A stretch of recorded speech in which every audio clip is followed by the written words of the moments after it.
What is up? In this video, I'm going to be talking to you guys about the E46 cooling system and why it is so prone to having cabin heat issues or a no heat condition from the car's HVAC system. So about 4 years ago, I made a video on how to access the heater core, which is kind of behind this compartment here in the E46.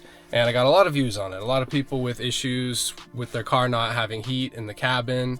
And just there's a lot of confusion around this cooling system in general. So this car in particular is very prone to these kind of issues, and it all comes down to BMW's design of the hoses and the piping that routes the coolant to the heater core. It's a awful design, probably one of the worst to ever be in a production car. Okay, so I went ahead and removed the air box here. Most of this is still pretty hidden, but I'm gonna at least be able to show you a few hoses that are in here, as well as the most common leak from the heater pipe in this car. Okay, so right under the CCV hose and the Vanos oil line here, we have the most common culprit. This is the plastic heater inlet pipe, and it's an extremely common failure. As you can see here from the video when I did the job, this is what the ports look like where the plastic pipes go into the block, and the plastic just does not hold up over time to the heat cycles that it's subjected to going into the block here. When I was pulling the hoses out, they just completely broke off very easily from the slightest pull when I was removing them. But no doubt that is an extremely common leak point for this cooling system, and in particular the heater hoses. Okay, so I'm going to do my best to try to show you guys how coolant flows through the system in general, just so you can get an idea here. So basically what we just took a look at there with that plastic hose where it connects to the block, the coolant's going to start there, run along the side of the head there through that pipe, where it then connects to another pipe right here. And then it's going to sort of double back and come back to the heater control valve. And then from that valve, it's going to double back to the firewall. Once it gets to the junction where it turns into the aluminum pipes at the firewall, then it runs down into the heater core. And this is all inside the cabin of the car, sort of below the radio and the climate controls and all that stuff. And then it's going to flow back through this long pipe right here at the firewall connection, all the way into the expansion tank. It's mixing with lots of different coolant. And then from there, it goes through this hose, which this is actually one of the hoses where I did have a leak. This was my second leak in the system of these heater hose pipes. So then it goes from there, and it connects to another plastic pipe right there that goes up and goes into the block right next to where this original heater inlet pipe starts. So you can see this system is complicated. There's a lot of coolant flowing through here. And because of that, it has a very good capacity for dissipating heat. It could also make the car extremely difficult to bleed. You know, when there's deep air pockets from like very deep cooling system work, it can be very hard to bleed this car, especially if the ambient temperatures are low. And it's just a very large volume of coolant and hoses for the water pump to circulate, especially only idling at 700 RPM. It's sort of just a recipe for a lackluster heater core setup. Now, I'm not saying that BMW's design here doesn't work. It does work. When the car is completely warmed up, there is heat, decent heat that comes out of the vents.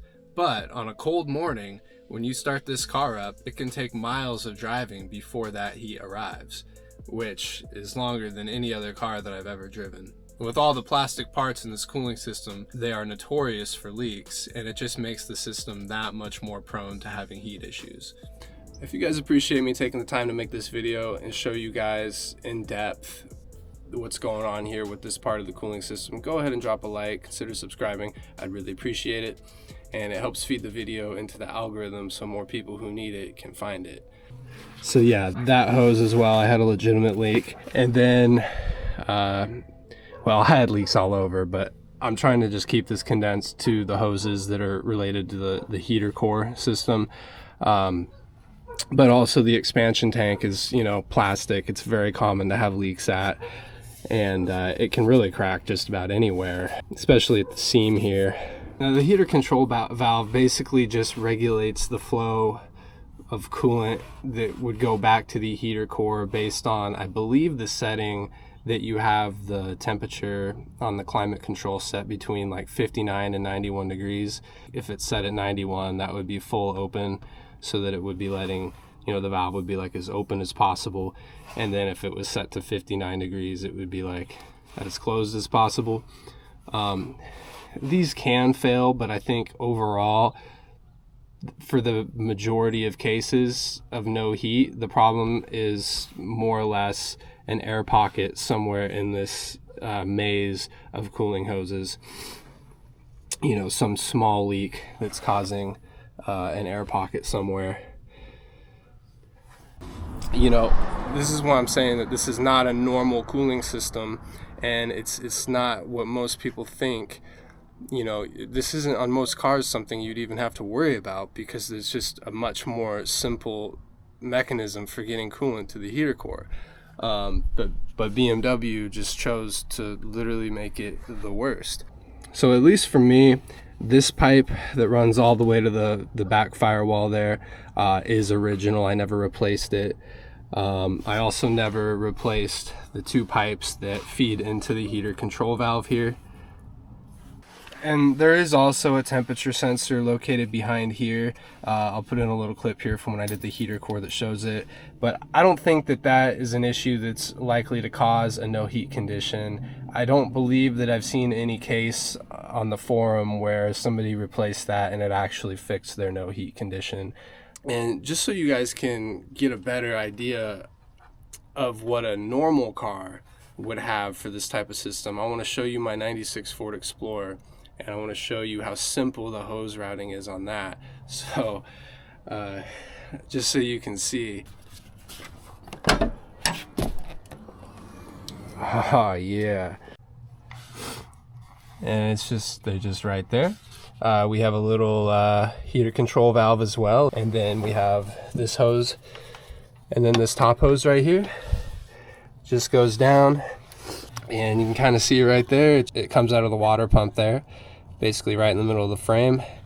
And then this bottom hose right here just simply feeds right down here into the engine block, just right there. So really just having that simplicity, you know, for routing coolant is really important. It's just a simple design. And you know, what we get here from BMW is the absolute opposite of a simple design. All right, thank you guys for checking this out. Take care.